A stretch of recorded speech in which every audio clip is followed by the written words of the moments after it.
আবু হুরায়রাকে জাকাতের খাবার পাহারা দেবার কাজ দিয়েছেন। রাতে একটা লোক এসে চুরি করতে চায়। আবু হুরায়রা ধরে ফেলেন, কিন্তু লোকটা বলে, আমি গরিব, পরিবার আছে, খুব কষ্টে আছি।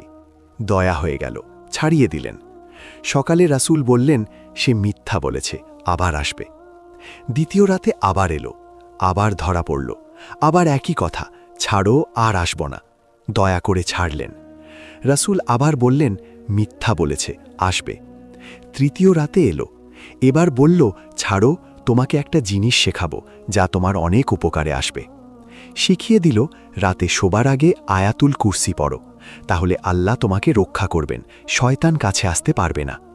আবু হুরায়রা ছাড়িয়ে দিলেন। সকালে রাসূল জিজ্ঞাসা করলেন, শুনে বললেন, সে সত্য বলেছে, কিন্তু সে মিথ্যাবাদী। জানো সে কে? শয়তান। আচ্ছা, তোমরা কি কখনো ভেবেছ শয়তানের কথা থেকেও শিক্ষা নেওয়া যায়? মজার ব্যাপার, এই গল্প থেকে আমরা অনেক কিছু শিখি। প্রথমে, জনগণের জিনিস পাহারা দেওয়া কত জরুরি। আবু হুরায়রা ছিলেন সত্যিকারের বিশ্বস্ত। দায়িত্ব নিয়ে কতটা আন্তরিক ছিলেন তিনি, রাত জেগে পাহারা দিয়েছেন। তোমরা বলো তো, আমরা কি আমাদের কাজে এতটা নিষ্ঠা রাখি? আরেকটা বিষয়, রাসূলের মুজিজা। তিনি না দেখেও সব জানতেন।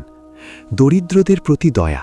আবু হুরায়রা ছাড়িয়ে দিয়েছেন, রাসূল তাকে দোষ দেননি, বরং স্বীকার করেছেন। হৃদয়ে নাড়া দেয় না?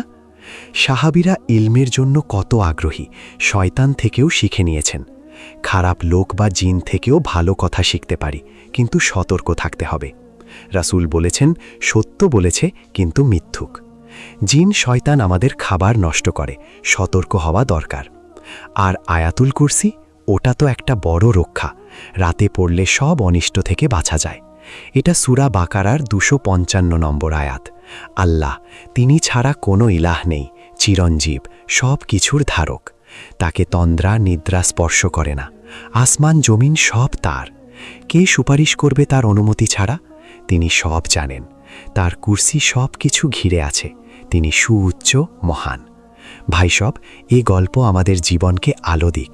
দয়া করো, ইলম নাও, আমল করো। আল্লাহ সবাইকে হেফাজত করুন। আমিন।